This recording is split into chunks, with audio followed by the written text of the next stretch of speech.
had any questions or wasn't feeling well. But no, this ceremony was intimate and interactive. As we started our trips, he began making his rounds, each time with a different act. First, he waved a fan made of feathers in my face. Next, he shook dried leaves around my body. Then he blew tobacco smoke into my sleeping bag. Thanks? By the time I was being baptized with flower water, I figured things couldn't get any worse. Then my stomach began to rumble. I absolutely hate throwing up, so I was determined to keep the poison down, even as my tummy churned like a washing machine. However, I discovered that if there's one thing I hate more than throwing up, it's hearing a room full of people, including my own mother, violently puking their guts out into yogurt containers. It was a sober vision of pure hell. By about 4 a.m., the hope of sleep putting me out of my misery was all but lost. "It's music time," someone announced. I braced myself as a long-haired hippie dude picked up a guitar and began to serenade us. "Free, free, like a dolphin in the sea," he sang repeatedly. He obviously hadn't seen The Cove. If ayahuasca was bringing any clarity to my life, it was that saving Mom would have to wait for another day, and that I should never leave home without earplugs. I glanced over at her. She was adorable, all strung out, swaddled in her sleeping bag. Is this how she used to look at me when I was a baby? I was feeling restless. I wondered if it would be rude if I excused myself to go watch TV in the bedroom. Maybe I could play Scrabble on my phone. There was really no way out, so I went back to the altar and downed another shot. Stage 1. Chapter 1.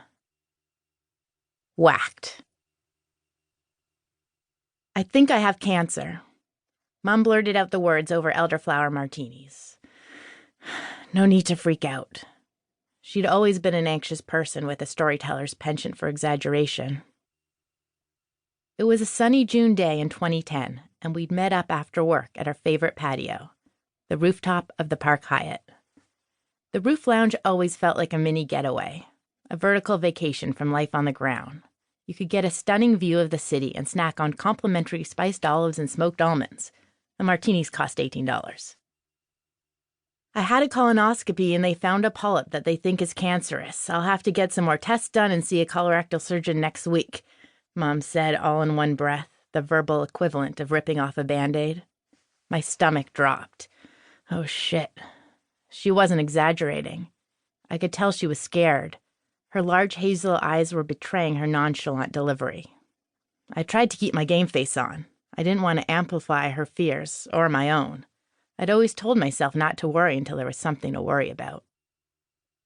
"It's going to be all right," I reassured her. "We'll handle it. Even if it is cancer, you'll get through it. Cancer is no match for you." "Thanks, sweetie." Mom smiled and took a sip of her martini. "How was your day?" It was true. Mom was the most vivacious person I knew. She had radiant energy, an infectious smile, and an explosive laugh.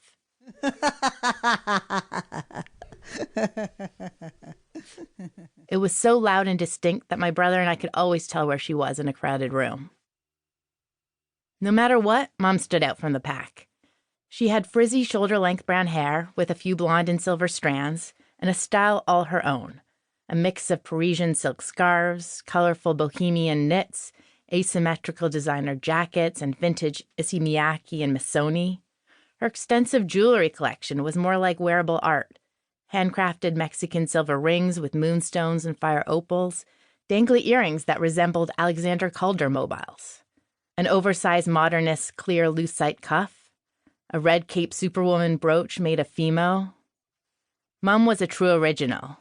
Although when pressed to play the game, who would play you in the movie of your life, she'd debate the merits of her top picks, Diane Keaton, Susan Sarandon, and Catherine Deneuve.